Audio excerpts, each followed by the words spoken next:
mencatat 3 poin di sini, terutama dari Bapak Adoyani, sehubungan dengan kebudayaan, peradaban dan anak kandungnya, yaitu teknologi. Yang menarik bagi kami tidak jauh beda dengan apa yang disampaikan oleh adik mahasiswa tadi.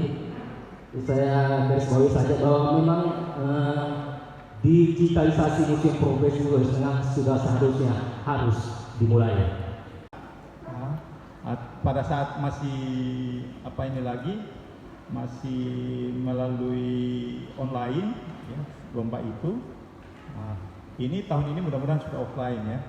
Tapi kita sudah Piala Menteri sudah tinggal. Nah itu sudah membisikkan ke saya bahwa sebenarnya hasil revitalisasi di ruang pameran tetap 1 itu sudah hampir sama dengan penataan yang ada di pameran nasional.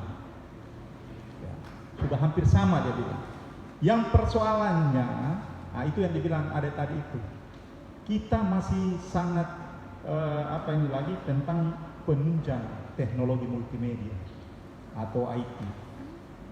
Dulu memang itu pada saat revitalisasi itu sudah dicanangkan juga sebenarnya teknologi itu. Tapi pada saat gempa tahun 2018 itu kemudian banyak yang diambil. Saya lihat televisinya sudah tidak ada. Nah itu sebenarnya untuk sisa dipakaikan alat lagi untuk sambungan itu untuk bisa itu. Jadi film-film itu bisa kita siapkan. Misalnya tentang kulit kayu kita siapkan film tentang kulit kayu di situ. Itu bisa diputar. Nah, memang itu koleksi organik yang disinggung tadi ada sekali itu memang sangat sensitif. Ya, bukan cuma kertas, ya. Baik kayu bahannya maupun rotan, pelepas sabut itu bambu dan macam-macam itu kan sangat sensitif dengan itu, termasuk dalam.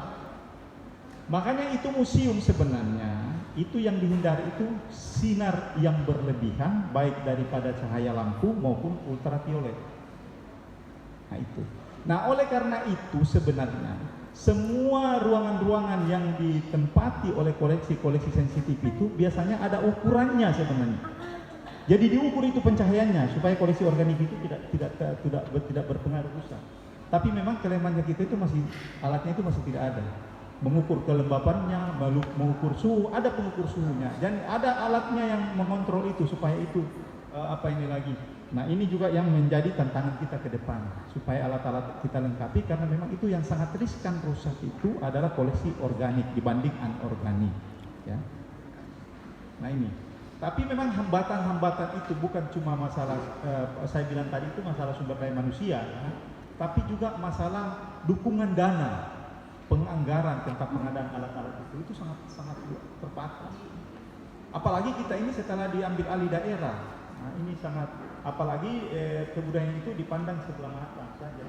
Nah mudah-mudahan dengan terbentuknya dinas kebudayaan itu mudah-mudahan serapan dana yang kita butuhkan itu bisa jauh lebih besar sehingga apa yang menjadi harapan kita bersama terutama adik-adik sekalian untuk penunjang teknologi multimedia di ruang pameran itu dapat terrealisasi. Nah ini juga pameran tetap 2 kita itu masih penataan lama.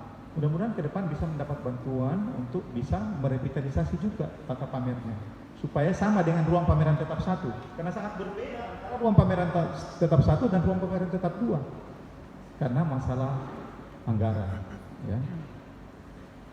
Nah itu yang langkah-langkah yang harus kita ambil ini yang sebenarnya itu pertama membenahi SDM terutama dengan banyaknya yang purna tugas yang teman-teman yang sudah puluhan tahun bekerja sampai 20 sampai 30 tahun bekerja, 30 tahun lebih malah ada yang bekerja di museum sebenarnya. Nah kalau dia purna tugas, ini yang menjadi kendala.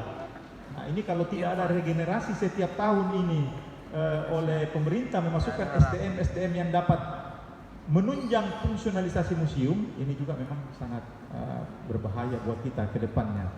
Karena koleksi kita itu sudah cukup banyak, 7.600 buah kurang lebih. Saya ingin menanggapi pertanyaan dari adik mahasiswa tadi mengenai sinar ultraviolet itu yang terlalu tinggi.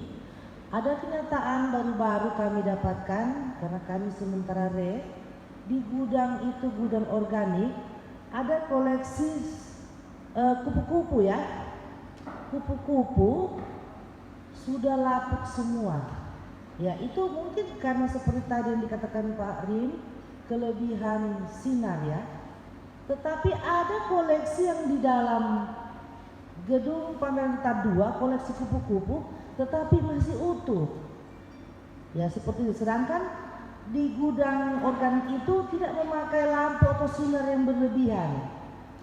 Tetapi kami berembuk baru-baru ini, entah itu karena pengaruh silika gel, yaitu pengawetan juga termasuk bahan kimia seperti itu, entahlah nanti dijelaskan oleh Pak Rim. Kedua, ada pertanyaan mengenai tindakan preventif di mana ada koleksi organik ya.